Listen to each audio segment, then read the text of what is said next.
ಪುಷ್ಪ ಅಂದ್ರೆ flower ಅನ್ಕೊಂಡಿದ್ಯಾ? Fire fire ನಾನು. ಇದು ಬಂದ್ಬಿಟ್ಟು ಪುಷ್ಪ ಟು ರಿವ್ಯೂ.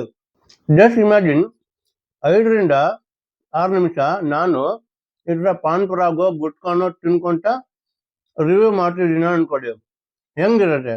ಅಂಥದ್ರಲ್ಲಿ 3 ಅವರ್ 20 ನಿಮಿಷ ಹೋಲ್ ಫಿಲಮ್ ಗುಟ್ಕಾ ತಿನ್ಕೊಂತ ತಂಬಾಕು ತಿನ್ಕೊಂತ ಒಬ್ಬ ಹೀರೋ ಡೈಲಾಗ್ ಹೊಡಿತಾರೆ ಅಂದ್ರೆ ಜಸ್ಟ್ ಇಮ್ಯಾಜಿನ್ ಹೆಂಗಿರುತ್ತೆ. ಡೈರೆಕ್ಟರ್ ಸುಕುಮಾರ್ಗೆ ಮೊದ್ಲೇ ಗೊತ್ತಾಗ್ಬಿಟ್ಟಿದೆ ಅಂತ ಅನ್ಕೊಂತೀನಿ. ಸೌತ್ ಇಂಡಿಯನ್ ಅಂತೂ ಈ ಫಿಲಮ್ ನ ಇಷ್ಟಪಡಲ್ಲ. ಸೊ ಮೇನ್ಲಿ ನಾವು ಈ ನಾರ್ತ್ ಇಂಡಿಯನ್ ಆಡಿಯನ್ಸ್ ನ ಟಾರ್ಗೆಟ್ ಮಾಡೋಣ. ಸ್ಪೆಷಲಿ ಈ UP, ಬಿಹಾರ್, ಪಟ್ನಾ ಇದಾರಲ್ಲ ಅವ್ರಿಗೆ ಮಾಡೋಣ. ಸ್ಪೆಷಲಿ ಈ ಗುಟ್ಕಾ ಪಾರ್ಟಿಗಳಿಗೆ ಈ ಫಿಲಮ್ ಡೆಡಿಕೇಟ್ ಮಾಡಿಬಿಡೋಣ ಅಂತ ಅನ್ಕೊಂಡ್ಬಿಟ್ಟು ಈ ಫಿಲಮ್ ಮಾಡಿದಾನೋ ದೇವ್ರಿಗೆ ಗೊತ್ತು. ನಮಸ್ಕಾರಪ್ಪ, ಹೆಂಗಿದ್ದೀರಿ ನೀವೆಲ್ಲ? ಇದು ಪುಷ್ಪ ಟು ಫಿಲಮ್ ರಿವ್ಯೂ. 3 ವರ್ಷ ಆದ್ಮೇಲೆ ಫೈನಲಿ ಫಿಲಮ್ ರಿಲೀಸ್ ಆಗಿದೆ ವಿತ್ ಸಿಕ್ಕಾಪಟ್ಟೆ ಟಿಕೆಟ್ ಪ್ರೈಸ್. ಟಿಕೆಟ್ ಬೆಲೆಗಳ ಕೇಳಿದ್ರೆ ಏನ್ ಹೇಳಬೇಕು, ಎಷ್ಟು ಕಾಸ್ಟ್ಲಿ ಟಿಕೆಟ್ಸ್. ಇವಾಗ ಫಿಲಮ್ದು ಸ್ಟ್ರೇಟ್ ಆಗಿ ಒನ್ ಲೈನ್ ಸ್ಟೋರಿ ಹೇಳ್ಬೇಕಂದ್ರೆ, ಪುಷ್ಪ 1 ಅಲ್ಲಿ ಒಬ್ಬ ಕೂಲಿ ಕೆಲಸ ಮಾಡೋನು ಹೇಗೆ ಕಷ್ಟಪಟ್ಟು ಬೆಳೆದು ಸಿಂಡಿಕೇಟ್ ಮೆಂಬರ್ ಆದ, ಅದಾದ್ಮೇಲೆ ಯಾವ ತರ ಎಲ್ಲ ಹಣ ಸಂಪಾದನೆ ಮಾಡ್ತಾನ ಅಂತ ನೋಡಿದ್ವಿ. ಈ ಪಾರ್ಟ್ 2 ಅಲ್ಲಿ ಏನಂತ ಹೇಳಿದ್ರೆ, ಆ ಸಂಪಾದನೆ ಮಾಡಿರೋ ಹಣನ ಇವನ್ ಯಾವ ತರ ಯೂಸ್ ಮಾಡ್ತಾನೆ, ಹಂಗೆ ಇಷ್ಟೊಂದೆಲ್ಲ ಸಂಪಾದನೆ ಮಾಡಿ ಫುಲ್ ರೆಸ್ಪೆಕ್ಟ್ ಎಲ್ಲ ಇರತ್ತಲ್ಲ, ಇವನು CM ನ ಮೀಟ್ ಮಾಡಕ್ ಹೋಗ್ತಾನೆ. CM ನ ಮೀಟ್ ಮಾಡಕ್ ಹೋದಾಗ CM ಇವನ್ ಜೊತೆ ಫೋಟೋ ತೆಗೆಸ್ಕೊಳ್ಳಲ್ಲ. ಒಬ್ಬ ಸ್ಮಗ್ಲರ್ ಇವನ್ ಜೊತೆ ಫೋಟೋ ತೆಗೆಸ್ಕೊಂಡ್ರೆ ನನ್ನ ಪಾರ್ಟಿಗೆ, ನನ್ನ ಇಮೇಜ್ಗೆ ಪ್ರಾಬ್ಲಮ್ ಆಗತ್ತೆ ಅಂತ ಹೇಳ್ಬಿಟ್ಟು ಅವಮಾನ ಮಾಡ್ಬಿಡ್ತಾನೆ. ಸೊ ಆ CM ಏನ್ ಅವಮಾನ ಮಾಡ್ತಾನಲ್ಲ, ಅದನ್ನ ಇವನ್ ಯಾವ ತರ ಸೈಡ್ ತಗೊಂತಾನೆ ಅನ್ನೋದೇ ಒನ್ ಲೈನ್ ಸ್ಟೋರಿ. ಮತ್ತೆ ಈ ಪುಷ್ಪಗೆ ಆ ಸರ್ನೇಮ್ ಅಂತ ಏನಿರಲ್ಲ, ಅವ್ರಿಗೆ ತೆಲುಗಲ್ಲಿ ಇಂಟಿ ಪೇರು ಅಂತಾರಲ್ಲ, ಸರ್ನೇಮ್ ಏನ್ ಇರಲ್ಲ, ಅದನ್ನ ಹೆಂಗ್ ರಿಟರ್ನ್ ತಗೊಂತಾನೆ. ಮತ್ತೆ ಇವ್ರ ಅಣ್ಣ ಇವನ್ಗೆ ಎಷ್ಟೊಂದು ಅವಮಾನ ಮಾಡ್ತಿದ್ನಲ್ಲ, ಅವ್ರ ಅಣ್ಣ ಇವನ್ಗೆ ಯಾವ ತರ ಎಲ್ಲ ಸನ್ಮಾನ ಮಾಡ್ತಾನೆ ಅನ್ನೋದೇ ಫಿಲ್ಮ್ದು one line story. So next positive ಬಗ್ಗೆ ಮಾತಾಡ್ಬೇಕಂತ ಹೇಳಿದ್ರೆ, ಆಕ್ಟಿಂಗ್. ಅಲ್ಲು ಅರ್ಜುನ್ ಹಿಡ್ಕೊಂಡು ರಶ್ಮಿಕಾ ಮಂದಣ್ಣ ಹಿಡ್ಕೊಂಡು ಈ ಫಿಲಮ್ ಅಲ್ಲಿ ಎಷ್ಟು ಜನ ಕೋ ಆಕ್ಟರ್ಸ್ ಇದಾರಲ್ಲ, ಅವರೆಲ್ಲ ತುಂಬಾ ಪರ್ಫೆಕ್ಟ್ ಆಗಿ ಮಾಡಿದ್ದಾರೆ. ಡೈರೆಕ್ಟರ್ಗೆ ಏನ್ ಬೇಕಿತ್ತು ಅದನ್ನೆಲ್ಲ ತುಂಬಾ ಕರೆಕ್ಟ್ ಆಗಿ ಮಾಡಿದ್ದಾರೆ. ಇನ್ನು ಅಲ್ಲು ಅರ್ಜುನ್ ಆ ಪುಷ್ಪ ಕ್ಯಾರೆಕ್ಟರ್ ಒಳಗಡೆ ಎಷ್ಟು ಮುಳುಗಿದಾರ ಅಂದ್ರೆ, ರಿಯಲ್ ಆಗಿ ಅದು ಅವಂದೇ ಕ್ಯಾರೆಕ್ಟರ್ ಅನ್ನೋ ತರ ಫೀಲ್ ಆಗ್ತಾ ಇರತ್ತೆ. ಆ ಕೈ ಹಿಂಗ್ ಮಾಡೋ ಇರೋದಾಗ್ಲಿ, ಅವ್ನ್ ಗುಟ್ಕಾ ತಂಬಾಕು ತಿನ್ ಮಾತಾಡೋದಾಗ್ಲಿ, ಆ ನಗೋ ಸ್ಟೈಲು, ಮಾತಾಡೋ ಸ್ಟೈಲು, ಆ ಹೋಗೋ ಬರೋ ಸ್ಟೈಲ್, ಎಲ್ಲವೂ ತುಂಬಾ ಅಂದ್ರೆ ಓವರ್ ಆಲ್ ಆಗಿ ಹೇಳ್ಬೇಕಂದ್ರೆ Allu Arjun acting extraordinary, super, one man show, stealing show ಅಂತ ಹೇಳ್ಬೋದು. ರಶ್ಮಿಕಾ ಮಂದಣ್ಣಗೆ ಈ ಫಿಲಮ್ ಅಲ್ಲಿ ತುಂಬಾ ಜಾಸ್ತಿ ಸ್ಕೋಪ್ ಇದೆ. ಆ ಜಾತ್ರೆಯಲ್ಲಿ ಒಂದು ಫೈಟಿಂಗ್ ಸೀನ್ಸ್ ಏನ್ ಬರತ್ತಲ್ಲ, ಅಲ್ಲಿ ಇವಳಿಗೆ ಅಂತ ಸಪ್ರೇಟ್ ಆಗಿ ಒಂದು ದೊಡ್ಡ ಡೈಲಾಗ್ ಎಲ್ಲ ಇರತ್ತೆ. ಅಂದ್ರೆ ತುಂಬಾ ಒಂದು ತೂಕ ಇರುವ ಪಾತ್ರ ಅಂತ ಹೇಳ್ಬೋದು ರಶ್ಮಿಕಾ ಮಂದಣ್ಣಗೆ. ನೆಗೆಟಿವ್ ಫಸ್ಟ್ ನನ್ಗೆ ಅನ್ಸಿದ್ದು ಅಂತ ಹೇಳಿದ್ರೆ, ಫಿಲಮ್ದು ರನ್ ಟೈಮ್ 3 ಗಂಟೆ 20 ನಿಮಿಷ, ಲಿಟ್ರಲಿ 4 ಅವರ್. ಸೊ ಇನ್ನೊಂದು ಮೇನ್ ಇಂಪಾರ್ಟೆಂಟ್ ನೆಗೆಟಿವ್ ಏನಂತ ಹೇಳಿದ್ರೆ, ಆ ಹೋಲ್ ಫಿಲಮ್ ಗುರು, ಮೊದ್ಲೇ ಫಿಲಮ್ ತುಂಬಾ ಜಾಸ್ತಿ ಲೆಂತ್ ಇದೆ. ಅದ್ರಲ್ಲಿ ಅರೆ ಒಬ್ಬ ಕ್ಯಾರೆಕ್ಟರ್ ಸಮಥಿಂಗ್ ಸಿಗರೇಟ್ ಸೇರ್ತಾನೆ, ಕುಡಿತಾನೆ ಅಂದ್ರೆ ಎಲ್ಲೋ ಒಂದ್ ಮೂಲೆಯಲ್ಲಿ 1 ಸೆಕೆಂಡ್ಸ್, ನಿಮಿಷನೋ 10 ನಿಮಿಷ ಇರ್ಲಿ, ಹೋಲ್ ಫಿಲಮ್ ಸ್ಟಾರ್ಟ್ ಆದಾಗ್ಲಿಂದ ಹಿಡಿದು ಎಂಡ್ ಆಗೋವರೆಗೂ, ಅದು ರಾತ್ರಿ ಇರ್ಲಿ, ಅದು ಹಗಲಿರ್ಲಿ, ಅವ್ನ್ ನಗ್ತಿರ್ಲಿ, ಅವ್ನ್ ಫೈಟಿಂಗ್ ಮಾಡ್ತಿರ್ಲಿ, ಯಾವಾಗ್ಲೂ ಬಾಯಲ್ಲಿ ಅವ್ನ್ ಏನೋ ತುಂಬ್ಕೊಂಡ್ ಮಾತಾಡ್ತಿದ್ದಾನೇನೋ ಅನ್ನೋ ತರಾನೇ ಫೀಲ್ ಆಗ್ತಾ ಇರತ್ತೆ. ಆ ಸ್ಲ್ಯಾಂಗ್ ಹಂಗಿತ್ತು, ಅರ್ಥ ಆಯ್ತು. ಬಟ್ ಕಂಪ್ಲೀಟ್ ಆಗಿ 3 ಅವರ್ ಬಾಯಲ್ಲಿ ಏನು ಹಾಕೊಂಡು ಏನಾನೋ ಮಾತಾಡ್ದಾನೆ ಅನ್ನೋ ತರ ಫೀಲ್ ಆಗ್ತಾ ಇತ್ತು.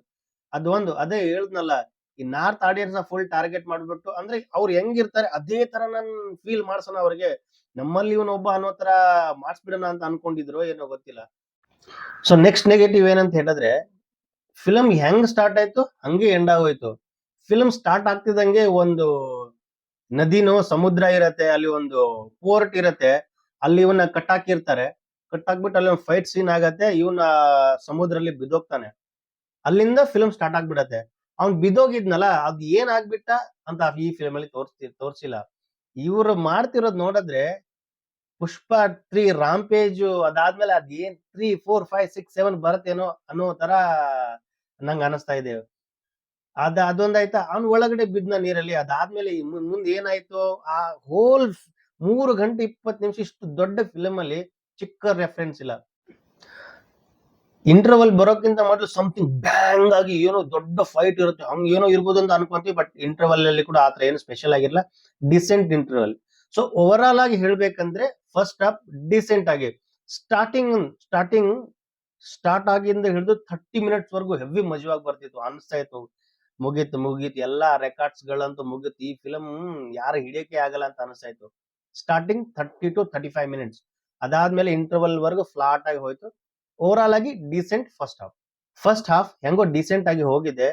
ಸೆಕೆಂಡ್ ಹಾಫ್ ಅಲ್ಲಿ ಸಮಥಿಂಗ್ ಏನೋ ದೊಡ್ಡದಾಗಿ ನೋಡಕ್ ಸಿಗತ್ತಪ್ಪ ಅಂತ ಅನ್ಕೊಂಡ್ರೆ ವೆರಿ ಡಿಸಪಾಯಿಂಟೆಡ್. ಸೆಕೆಂಡ್ ಹಾಫ್ ಅಲ್ಲಿ ಅದಕ್ಕಿಂತ double flat, lag, unwanted scene, illogical scene. Second half ಅಲ್ಲಿ ಸಮಥಿಂಗ್ ಏನಾದ್ರು ಚೆನ್ನಾಗಿದೆ ಅಂತ ಅನ್ಸದ್ರೆ ಆ ಜಾತ್ರೆಯಲ್ಲಿ ಫೈಟ್ ಆಗ್ಲಿ, ಅವ್ನ್ ಡ್ಯಾನ್ಸ್ ಮಾಡೋದಾಗ್ಲಿ, ಲಿಟ್ರಲಿ ಈ ಕಾಂತಾರ ಫಿಲಮ್ ಅಲ್ಲಿ ಮೈ ಮೇಲೆ ಎಲ್ಲ ಬಂದ್ಬಿಟ್ಟು ಓ ಎಲ್ಲ ಅಂತಾರಲ್ಲ, ಆತರ ಏನೋ ಅವರು ಆ ಕಡೆ ಎಲ್ಲ ಗಂಗಮ್ಮ ತಲ್ಲಿ ಅಂತ ಹೇಳ್ಬಿಟ್ಟು ಗಂಗಮ್ಮ ದೇವರು ಲಿಟ್ರಲಿ ಅವನ್ ಬಾಡಿ ಒಳಗಡೆ ಬಂದ್ಬಿಟ್ಟು ಗಂಗಮ್ಮ ತಾಯಿನೇ ಅಲ್ಲಿ ಆತರ ಆಡಿಸ್ತಿರೋದು ಅನ್ನೋ ತರ ತೋರಿಸಿದ್ದಾರೆ. ಲಿಟ್ರಲಿ ಫ್ಯಾನ್ ಶೋ ಬೇರೆ, ಆ Allu Arjun main hard core fans ಹೆಂಗ್ ಎಂಜಾಯ್ ಮಾಡ್ತಿದ್ರು ಅಂದ್ರೆ ಅವರಿಗೆಲ್ಲ ತುಂಬಾ ಜಾಸ್ತಿನೇ ಇಷ್ಟ ಆಗಿದೆ ಅಂತ ಅನ್ಕೊಂತೀನಿ. ಅಟ್ಲೀಸ್ಟ್ ಕ್ಲೈಮ್ಯಾಕ್ಸ್ ಅಲ್ಲಿ ಆದ್ರೂ ಕೂಡ ಸಮಥಿಂಗ್ ಏನೋ ಟ್ವಿಸ್ಟ್ ಬಂದ್ಬಿಡತ್ತಾ, ಸಮಥಿಂಗ್ ದೊಡ್ಡದಾಗಿ ಏನಾದ್ರು ಬಂದ್ಬಿಡತ್ತಾ ಅಂತ ಹೇಳಿದ್ರೆ ಅಲ್ಲಿ ಕೂಡ ಏನಿಲ್ಲ. ಅಂದ್ರೆ ಪರ್ಸನಲ್ ಆಗಿ ಅಂದ್ರೆ ಟ್ರೈಲರ್ ಅಲ್ಲಿ ಪುಷ್ಪ ಅಂದ್ರೆ ಜಸ್ಟ್ ಲೋಕಲ್ ಇಲ್ಲ ಇಂಟರ್ನ್ಯಾಷನಲ್ ಅಂತ ಹೇಳ್ಬಿಟ್ಟು ಎಲ್ಲ ತೋರಿಸ್ತಾರಲ್ಲ, ನಾವೆಲ್ಲ ಏನ್ ಅನ್ಕೊಂಡಿರ್ತೀವಿ ಅಂದ್ರೆ ಓ ಇಂಡಿಯಾ ಅಲ್ದೇನೆ ಆಲ್ ಓವರ್ ವರ್ಲ್ಡ್ ಅಲ್ಲಿ ಫುಲ್ ಪುಷ್ಪ ರೂಲ್ ಇರತ್ತೆ ಹಂಗೆ ಹಿಂಗೆ ಅಂತ. ಬಟ್ ಆತರ ಇಲ್ಲಿ ಏನ್ ನೋಡಕ್ ಸಿಗಲ್ಲ, ಮೇ ಬಿ ಪುಷ್ಪ 3 ಅಲ್ಲಿ ಸಿಗತ್ತೇನೋ. ಸೊ ಇಷ್ಟು ಪಾಸಿಟಿವ್ ನೆಗೆಟಿವ್ ಅಂತ. ಓವರ್ ಆಲ್ ಆಗಿ ಇದೊಂದು ಅಬೋವ್ ಎವರೇಜ್ ಬಿಲೋ ಎವರೇಜ್ ಅಂತ ಹೇಳ್ಬೇಕಂತ ಗೊತ್ತಾಗ್ತಿಲ್ಲ. ಯಾಕಂದ್ರೆ ಫ್ಯಾನ್ ಶೋ ಅಲ್ಲಿ ಲಿಟ್ರಲಿ 3.2 ಅವರ್ಸ್ ಹೆವಿ ಅಂದ್ರೆ ಹೆವಿ ಕಿರ್ಚಾಡ್ತಾ ಇದ್ರು, ಎಂಜಾಯ್ ಮಾಡ್ತಾ ಇದ್ರು. ನನ್ನ ಅನ್ಸಿದ ಮಟ್ಟಿಗೆ ಈ ಹಾರ್ಡ್ ಕೋರ್ ಫ್ಯಾನ್ಸ್ ಇರ್ತಾರಲ್ಲ, ಫಿಲಮ್ ಹೆಂಗಾದ್ರೆ ಇರ್ಲಿ ಅವ್ರಿಗೆ ಅಬ್ವಿಯಸ್ಲಿ ಇಷ್ಟ ಆಗೇ ಆಗತ್ತೆ ಅಂತ ಅನ್ಕೊಂತೀನಿ. ಸೊ ಇವಾಗ ಏನ್ ಮೇನ್ ರಿಪೋರ್ಟ್ ಏನಾದಿದೆ ಅಂತ ಹೇಳಿದ್ರೆ, ಫ್ರೈಡೆ ಸಾಟರ್ಡೆ ಸಂಡೇ ಈ 3 ದಿನದಲ್ಲಿ ಜನ ಇದನ್ನ ಹೆಂಗ್ ಅಕ್ಸೆಪ್ಟ್ ಮಾಡ್ತಾರೆ ಎಲ್ಲ ಅದ್ರ ಮೇಲೆ ಡಿಪೆಂಡ್ ಇರುತ್ತೆ. ಫ್ರೈಡೆ ಸಾಟರ್ಡೆ ಎಲ್ಲ ಸ್ವಲ್ಪ ಚೆನ್ನಾಗಿ ನೋಡಿದ್ರೆ ತುಂಬಾ ಜಾಸ್ತಿ ಹಿಟ್ ಆಗತ್ತೆ. ಏನ್ ವಿಚಿತ್ರ ಅಂತ ಹೇಳಿದ್ರೆ ಈ ಫಿಲಮ್ದು 1,000+ ಕ್ರೋರ್ ಆಗ್ಬೇಕು ಈ ಫಿಲಮ್ ಹಿಟ್ ಮಾರ್ಕ್ ಆಗ್ಬೇಕಂತ ಹೇಳಿದ್ರೆ. 1,000 ಕೋಟಿ ಆದಾಗ್ಲೇ ಪುಷ್ಪ 2 ಹಿಟ್ ಆಯ್ತು ಅಂತ ಅನ್ಸತ್ತೆ. So some positive some negative points ಹೇಳಿದ್ಮೇಲೆ ಡಿಸೆಂಟ್ ಆಗಿ ಒಂದು ಅರ್ಥ ಆಗಿರತ್ತೆ. ಏನಂತ ಹೇಳಿದ್ರೆ ಈ ಫಿಲಮ್ ನ ನೋಡೋರು 2 ಟೈಪ್ ಆಡಿಯನ್ಸ್ ಇರ್ತಾರೆ. ಒಂದು, ಯಾರಿಗ ಇಷ್ಟ ಆಗತ್ತೆ ಈ ಫಿಲಮ್ ಅವ್ರಿಗೆ ತುಂಬಾ ಜಾಸ್ತಿ ಇಷ್ಟ ಆಗಿರುತ್ತೆ. ಯಾರಿಗ ಇಷ್ಟ ಆಗಲ್ವೋ ಅವರಿಗೆ ತುಂಬಾ ಜಾಸ್ತಿ ಕಷ್ಟ ಅನ್ಕೊಂತೀನಿ. ಹೆವಿ ಅಂದ್ರೆ ಹೆವಿ ಜಾಸ್ತಿ ಟಿಕೆಟ್ ಪ್ರೈಸ್, ಅಷ್ಟೊಂದು ಟಿಕೆಟ್ ಕೊಟ್ಬಿಟ್ಟು ಏನ್ ಹಿಂಗ್ ನೋಡ್ಕೊಂಡ್ ಬಂದಲ್ಲ, ಇವ್ರು ಮಾಡಿರೋ ಹೈಪ್ಗೆ ಫಿಲ್ಮ್ಗೆ ಏನು ಸಂಬಂಧನೇ ಇಲ್ಲಲ್ಲ ಅಂತ ಅನ್ಸತ್ತೆ. ಇನ್ ಕೆಲವೊಬ್ಬರಿಗೆ ಅಂತೂ ಹೋಗ್ಲಿ ಬಿಡುಗರು, ಇಷ್ಟೊಂದು ಟಿಕೆಟ್ ಅಮೌಂಟ್ ಕೊಟ್ಟಿದ್ದಕ್ಕೂ ಸಾರ್ಥಕ ಆಯ್ತು, ಪೈಸಾ ವಸೂಲ್ ಅಂತ ಅನ್ಸತ್ತೇನೋ ಅನ್ಕೋತೀನಿ. ಓನ್ಲಿ 2 ಟೈಪ್ ಇರತ್ತೆ. ಒಂದು, ಇಷ್ಟ ಆದ್ರೆ ತುಂಬಾ ಜಾಸ್ತಿ ಇಷ್ಟ ಆಗಿರತ್ತೆ, ಇಷ್ಟ ಆಗಿಲ್ಲ ಅಂತ ಹೇಳಿದ್ರೆ ಅವ್ರಿಗೆ ತುಂಬಾ ಕಷ್ಟ ಆಗತ್ತೆ ಅಷ್ಟೇನೆ.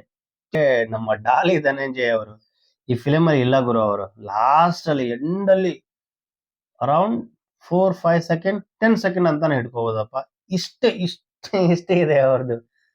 ಅರೌಂಡ್ 30 ಸೆಕೆಂಡ್ ಅಂತ ಹಿಡ್ಕೊಳ್ಳೋಣ. ಹೋಲ್ ಫಿಲಮ್ ಅಲ್ಲಿ ಒಂದು 30 ಸೆಕೆಂಡ್ ಅಷ್ಟೇ ಬರ್ತಾನ ಅವನು, ಡಾಲಿ ಧನಂಜಯ್ ಅಷ್ಟೇ. ಓವರ್ ಆಲ್ ಆಗಿ ಇಷ್ಟೊಂದೆಲ್ಲ ಪಾಯಿಂಟ್ ಗಳಿದಾವೆ. ಸೊ ನೀವು ಯಾರಾದ್ರೂ ಫಿಲಮ್ ನೋಡಿದ್ರೆ ನಿಮ್ಮ ಅನಿಸಿಕೆನ ತಿಳಿಸಿ, ಹೆಂಗಿತ್ತು, ನಿಮ್ಗೆ ಯಾವ ತರ ಇಷ್ಟ ಆಯ್ತು ಫಿಲಮ್ ಅಂತ ಹೇಳ್ಬಿಟ್ಟು. ಸೊ ಇಷ್ಟು ಓವರ್ ಆಲ್ ಪುಷ್ಪ 2 ಫಿಲಮ್ ರಿವ್ಯೂ. ತುಂಬಾ ಮಿಕ್ಸ್ಡ್ ರೆಸ್ಪಾನ್ಸ್ ಇದೆ. ಅವಾಗ್ಲೇ ಹೇಳ್ದಂಗೆ ಫ್ರೈಡೆ ಸಾಟರ್ಡೆ ಸಂಡೇ ಈ 3 ದಿನ ಈ ಫಿಲಮ್ ಏನಾದ್ರು ಕ್ಲಿಯರ್ ಮಾಡ್ತಂತ ಹೇಳಿದ್ರೆ ಆರಾಮಾಗಿ ಸ್ಟೇಟಸ್ ಪಡೆಯುತ್ತೆ. ಬಟ್ ನೋಡ್ಬೇಕು, ಫ್ರೈಡೆ ಸಾಟರ್ಡೆ ಸಂಡೇನೆ ಮೇನ್ ಇದಕ್ಕೆ ಅಗ್ನಿ ಪರೀಕ್ಷೆ ಇದೆ. Let's see, hope for the best. Love you all, bye. ಮತ್ತೆ ಭೇಟಿಯಾಗೋಣ. ನಮಸ್ಕಾರ.